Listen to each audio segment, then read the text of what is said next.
Genesis chapter 47. Settlement in Goshen.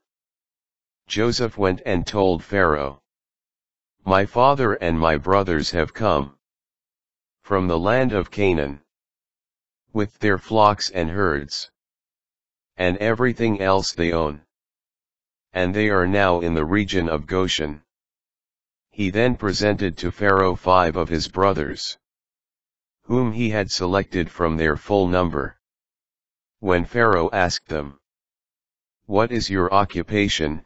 they answered, "We, your servants. Like our ancestors, are shepherds.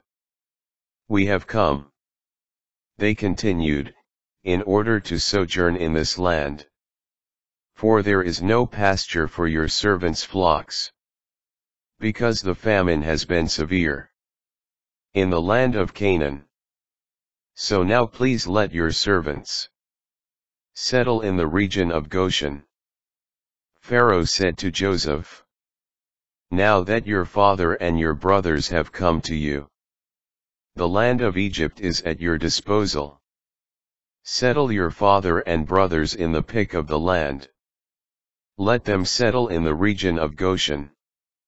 And if you know of capable men among them, put them in charge of my livestock." Then Joseph brought his father Jacob, and presented him to Pharaoh. And Jacob blessed Pharaoh. Then Pharaoh asked Jacob, "How many years have you lived?"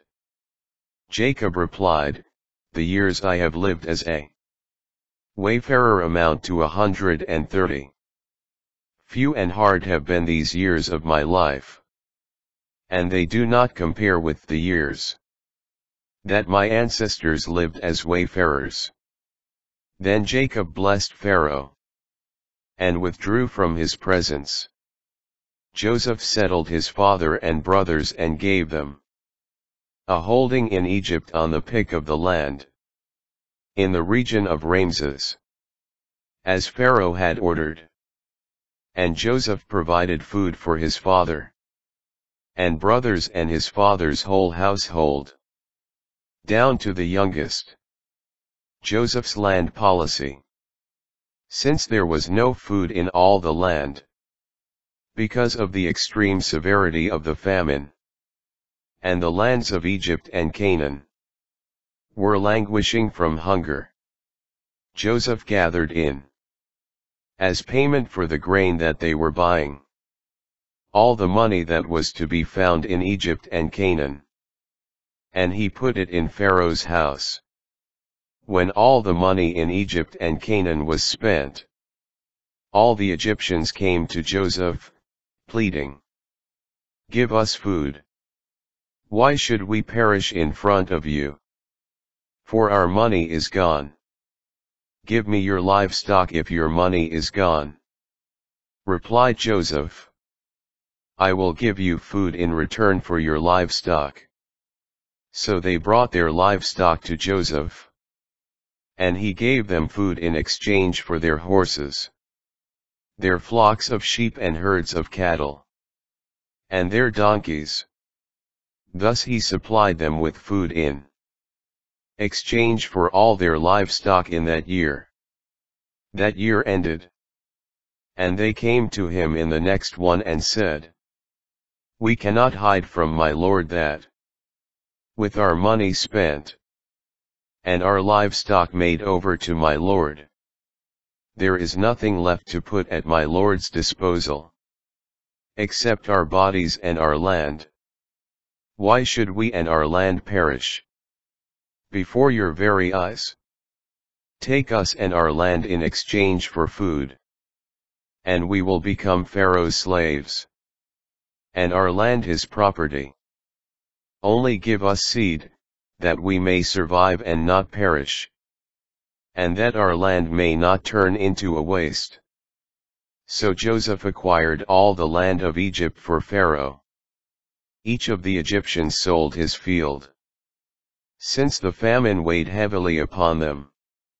Thus the land passed over to Pharaoh, and the people were reduced to slavery. from one end of Egypt's territory to the other. Only the priests' lands Joseph did not acquire, since the priests had a fixed allowance from Pharaoh, and lived off the allowance Pharaoh had granted them. They did not have to sell their land. Joseph told the people, "Now that I have acquired you and your land for Pharaoh, here is your seed for sowing the land. But when the harvest is in, you must give a fifth of it to Pharaoh, while you keep 4/5 as seed or your fields and as food for yourselves, and your households and as food for your children." "You have saved our lives," they answered. "We have found favor with my lord. Now we will be Pharaoh's slaves." Thus Joseph made it a statute for the land of Egypt, which is still in force, that a fifth of its produce should go to Pharaoh. Only the land of the priests did not pass over to Pharaoh. Israel blesses Ephraim and Manasseh. Thus Israel settled in the land of Egypt, in the region of Goshen. There they acquired holdings, were fertile, and multiplied greatly. Jacob lived in the land of Egypt for 17 years. The span of his life came to 147 years. When the time approached for Israel to die, he called his son Joseph and said to him, "If it pleases you, put your hand under my thigh as a sign of your enduring fidelity to me. Do not bury me in Egypt. When I lie down with my ancestors, take me out of Egypt and bury me in their burial place." "I will do as you say," he replied.